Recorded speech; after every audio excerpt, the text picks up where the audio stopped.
শুভ সকাল বন্ধুরা, সকলে কেমন আছেন? আশা করব অনেক ভালো আছেন।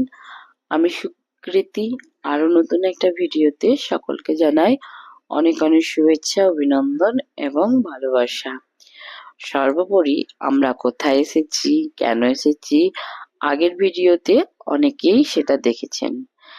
আজ শেষ ভিডিও আমার কলকাতা ভ্রমণের, তাই শেষ ভিডিওটা একটু দেখতে থাকুন এবং ভালো লাগলে অবশ্যই চ্যানেলটা সাবস্ক্রাইব করে দিয়ে পাশে থাকবেন। ট্রেন ধরে সোজা চলে গেছিলাম কলকাতা, আর সেখানে পৌঁছাতে পৌঁছাতে আমাদের রাত্রি 10টা। কেননা মুর্শিদাবাদ থেকে কলকাতার সময়টা অনেকটাই বেশি, 3-4 ঘন্টা যেতে লাগে ট্রেনে করে। আর সেখানে পৌঁছে দেখো রাত্রি 10টা, তবুও কিভাবে লোকজন বাজারের মধ্যে বাজার করছে। সেদিন রাত্রে পৌঁছেছিলাম পিসি শাশুড়ির ফ্ল্যাটে বা দেওরের ফ্ল্যাটে। ওরা সোদপুরে থাকে, সেখানে গিয়ে আমরা উঠেছিলাম। ওরা থাকে বলতে ওরা হয়তো এখান থেকে যায় যখন তখন থাকে, তারপরে আবার নিজেদের কাজকর্ম হয়ে গেলে আবার বাড়ি ফিরে আসে, এরকম করেই থাকে। আর যখন দেওর ওখানে থাকে, মানে ওখানে ও চাকরি করে, তো ওখানেই থাকে, তো সেই জন্য ওর কাছেই যাওয়া। দেখো স্নান করে দেখছি বাইরে অজস্র ঝড়ে বৃষ্টি পড়ছে। এই বৃষ্টি থামবে বলে আশা করা যায় না, কিন্তু যার কপাল ভালো তার সব ভালো, বলে না? কোনো একটা বিষয়ে যখন ভাবি আমরা যে এই কাজটা আমরা করব, আর যদি প্রকৃতি এসে বাদ সাজে, তখন মনে হয় না যে আর সেইটা সম্ভব হবে। কিন্তু বলে না সবই মায়া, মায়া মোহ থেকে যখনই বেরোবে দেখবে সবই সুন্দর।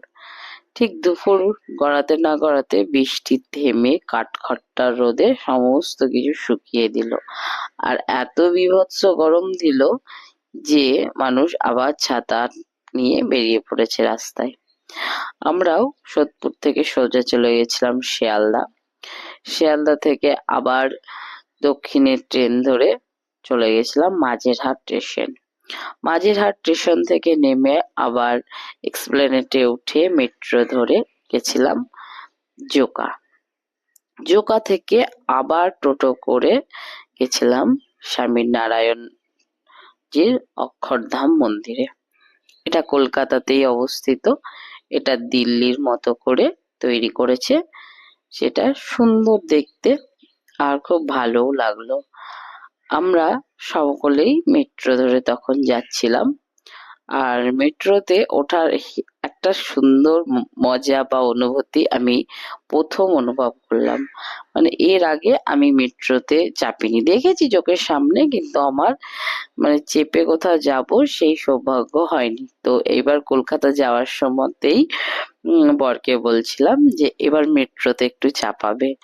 দেখো সত্যি কথা বলতে খুব কাজ না থাকলে তো আমরা মুর্শিদাবাদের লোকজন কলকাতায় সচরাচর যাই না, তাই না? হয় গেলেও ঘুরতে যাই, নাই তো কোনো কাজে যাই, নাই তো ডক্টর দেখাতে যাই, এই হচ্ছে আমাদের যাওয়া। তাছাড়া আমাদের তো ওখানে কোনো কাজ নেই, আমাদের যত কাজ নিজের জায়গাতেই। যাই হোক, আমরা ওখানে পৌঁছে গেলাম। সত্যি বলতে দিল্লিটা দেখিনি, দিল্লিটা বর দেখেছে, কিন্তু আমি এটা দেখলাম, এটাই আমার সুন্দর চোখ ধাঁধিয়ে গেছে। এত সুন্দর কারুকার্য, আর দেখো মনে হচ্ছে আকাশের ওপর একদম আমরা চলে গেছি, আকাশের ওপর দাঁড়িয়ে আছে। আর আকাশটা সেদিন এত সুন্দর ঝকঝকে চকচকে, বৃষ্টির পর লাগছিল না। আমরা গেছিলাম 2টো নাগাদ, ওখানে পৌঁছাই 6টা নাগাদ। তাহলে চিন্তা করো কতটা রাস্তা, আর একটানা এতটা ট্রেন জার্নি করা আমার পক্ষে বা আমার বাচ্চার পক্ষে ভীষণই কষ্ট হয়ে গেছিল। তারপর আবার ফিরে আসা, এই 4 ঘন্টা 4 ঘন্টা 8 ঘন্টা যে কষ্ট করলাম, তা এটা দেখে কিন্তু মনটা সার্থক হয়ে গেল। ভিতরের কারুকার্য দেখাতে পারলাম না, তার কারণ ওখানে ক্যামেরা, ফোন, ভিডিও করা কিছুই অ্যালাউ ছিল না। যেটুকু করেছি বাইরে থেকে। আর বাইরে থেকে কারুকার্যটা ঠিক এতটাই সুন্দর, তাহলে ভিতরে গেলে কত সুন্দর লাগবে বোঝো।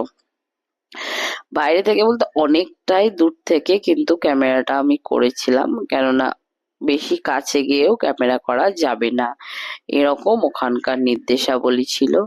সেই জন্য সেই ভাবে সুন্দর করে ভিতরটা দেখানোর সৌভাগ্য আমার হলো না, আশা করি অন্য কারো হবে না।